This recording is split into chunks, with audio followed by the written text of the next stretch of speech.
A cold wind moved across the shoreline as the archaeologist brushed away the last layer of sand. Beneath it lay something impossibly delicate. A tiny fishbone, no larger than a fingernail, resting beside the remains of a human campfire. At first, it didn't seem important. Ancient camps are full of bones. Deer bones, bird bones, even the occasional mammoth. But fish bones were different. Fish decay quickly. They are fragile. They rarely survive thousands of years. Yet here they were, and they weren't alone. As researchers carefully uncovered the site, they found dozens more, then hundreds. Some had been deliberately cut, others had been burned over a fire. Nearby sat sharpened bone points and strange stone tools unlike anything expected from people living so long ago. Suddenly, a simple question became a mystery. Who caught these fish? More importantly, how? Because the humans who left those remains lived at a time when survival itself was uncertain. They had no boats, no metal hooks, no nets woven from modern fibers. Every day was a struggle against predators, hunger, and an unpredictable world.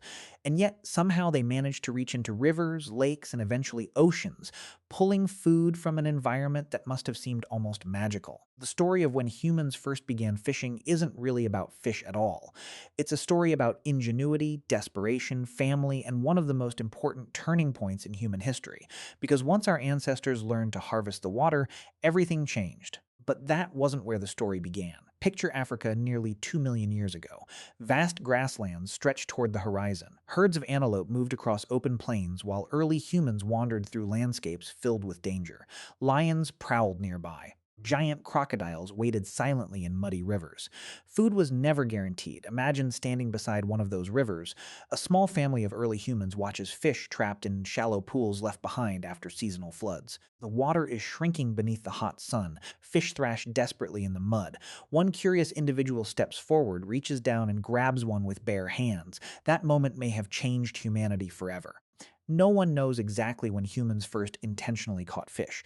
The evidence is frustratingly incomplete, but many researchers believe our ancestors began exploiting aquatic foods hundreds of thousands, perhaps even millions, of years ago. It makes sense. Rivers attracted animals. They provided fresh water. Families camped nearby.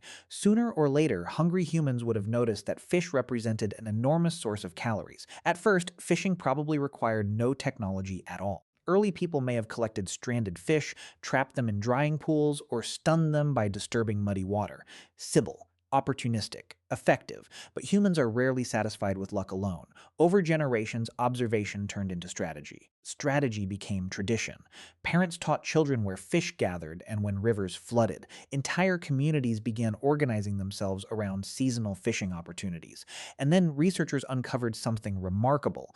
In a cave called Blombos, along the southern coast of Africa, scientists discovered evidence suggesting ancient humans regularly exploited marine resources roughly 160,000 years ago. Shellfish remains littered the site. Burned bones showed deliberate cooking. People repeatedly returned to the shoreline. Researchers weren't simply finding meals, they were finding behavior. Picture those ancient families standing beside crashing waves, collecting shellfish as the sun disappeared into the ocean. Children carry baskets. Elders watch the tides. Fires crackle nearby. Why does this matter? Because coastlines are difficult places to survive. Tides change constantly. Marine life appears and disappears according to complex rhythms. Successfully gathering food there requires planning, memory, and cooperation. But another discovery changed everything. At a site in East Timor, archaeologists uncovered fish remains nearly 42,000 years old, including species that live far offshore. Some were fast-swimming tuna. Think about that for a second. Catching tuna isn't easy even today. Ancient humans somehow ventured into open water long before historians once believed possible. That should have answered the question. Instead, it created a bigger one. How were they doing it? One clue comes from a remarkable artifact discovered deep inside Jeremiah Cave. Researchers found a tiny fishhook carved from shell. It was beautifully shaped, carefully polished, and astonishingly old. Someone made that hook by hand. Imagine the person responsible. Perhaps they sat beside a fire late at night, patiently grinding shell against stone while family members slept nearby. Maybe a child watched, learning skills that would someday feed future generations. The hook represented far more than technology. It represented trust. Fishing requires delayed rewards. A hunter can chase prey immediately. A fisher invests time preparing equipment, studying water, waiting patiently. Success isn't guaranteed, yet communities continue doing it. Among ancient peoples living along rivers and coastlines, fishing gradually became woven into identity itself. Certain families specialized in particular waters. Stories emerged explaining fish migrations, rituals developed around successful catches, and sometimes fishing transformed entire societies. Consider the indigenous peoples of the Pacific Northwest. For thousands of years, massive salmon runs surged upriver each season. Entire communities gathered along riverbanks awaiting their arrival. When the fish finally appeared, the landscape exploded with activity. Men set traps. Women prepared drying racks. Children carried baskets overflowing with shimmering salmon. Smoke drifted through villages for weeks. The annual return of the fish wasn't simply economic, it was spiritual. Ceremonies honored the salmon because survival depended on them. Miss the run and winter could become deadly, but abundance brought unexpected problems. Communities needed ways to preserve enormous quantities of fish before they spoiled. Innovation followed necessity. Drying, smoking, storage pits, and trade networks emerged. Wealth accumulated.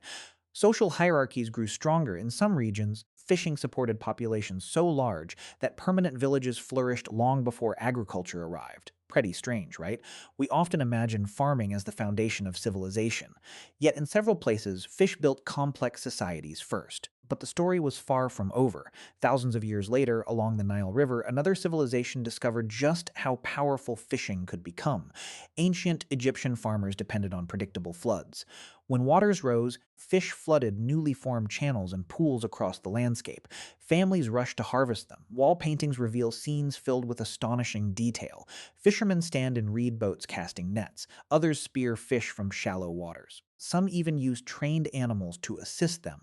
Fishing fed workers building monuments, sustained cities, and supported one of history's greatest civilizations. But behind those colorful scenes were real families facing real fears. Imagine an Egyptian father leaving before dawn. The river is calm, but crocodiles lurk beneath the surface. Hippos patrol nearby. Storms can appear suddenly. He fishes anyway, because children are waiting at home. That emotional connection between risk and survival has echoed through human history. Few people understood it better than a Japanese fisherman named Masafumi, whose story was recorded after the devastating 2011 tsunami. For generations, his family had fished the same waters. The sea provided everything: food, income, identity. Then, in a single afternoon, the tsunami destroyed boats, homes, and entire communities. Masafumi survived. Many neighbors did not. In interviews afterward, he described returning to the ocean months later. He was terrified. The sea that had sustained his ancestors had suddenly become a source of unimaginable loss, yet he returned anyway. Why? Because humans and water share an ancient relationship stretching back tens of thousands of years. Fishing is never just about food, it is memory, tradition, family. Our ancestors likely felt something similar each time they stepped toward uncertain waters. And that's where the world began changing. As fishing techniques improved, societies expanded. Nets grew larger, boats traveled farther, communities traded dried fish across enormous distances. Governments eventually recognized the value of aquatic resources. Laws appeared regulating who could fish and where. Conflicts erupted over access to rivers, lakes, and coastlines. Technology accelerated everything. Bone hooks became bronze hooks. Bronze became iron. Small boats evolved into ocean-going vessels capable of crossing vast distances. Entire empires depended on fisheries, but success carried consequences. Some regions experienced declining fish populations surprisingly early. Ancient records from parts of Europe and Asia suggest communities occasionally exhausted local waters, forcing people farther afield. Humanity had become astonishingly effective at harvesting the sea, perhaps too effective. Then researchers uncovered a discovery that completely reshaped our understanding of early fishing. For decades, scholars assumed sophisticated fishing emerged relatively late in human history. The open ocean seemed too dangerous. Early humans, many believed, lacked necessary technology. They were wrong. Evidence from islands across Southeast Asia and Oceania increasingly suggests humans intentionally crossed stretches of open ocean more than 50,000 years ago. Ride that again. To reach some islands, ancient people had no choice but to travel across water they could not see across, which means they almost certainly possessed boats. Suddenly, the story changes. Humans were not timid shoreline scavengers gradually inching toward deeper water. They may have been daring explorers far earlier than anyone imagined. Picture those journeys. Small groups climb into simple watercraft constructed from materials long vanished. Families leave familiar shores behind. Children stare at endless horizons. No maps exist. No rescue is possible. Ahead lies only uncertainty. Some journeys failed, others changed history, because every island reached opened new worlds, new resources, and new possibilities. Fishing wasn't merely a survival strategy anymore. It had become a vehicle for exploration itself, and now we return to that lonely fishbone lying beside an ancient campfire. To most people, it looks insignificant, but to archaeologists, it represents something extraordinary, a decision at some forgotten moment. A human being looked into the water and refused to see mystery, danger, or impossibility. Instead, they saw opportunity, they experimented, failed, tried again. Perhaps they slipped on wet rocks. Perhaps they returned home empty handed many times. Eventually, though, someone succeeded. Then they taught another person. That person taught a child. And the knowledge traveled across generations until it reached nearly every corner of Earth. Today, millions still rise before dawn to fish. Some do it for food, others for livelihood. Many simply for the feeling of standing beside water, connected to something ancient and difficult to explain. Maybe that's because fishing preserves a small piece of who we have always been. Long before cities, kings, or written language, humans gathered beside rivers and seas, staring into moving water, wondering what might be waiting beneath the surface, and, just as importantly, wondering whether they could catch it.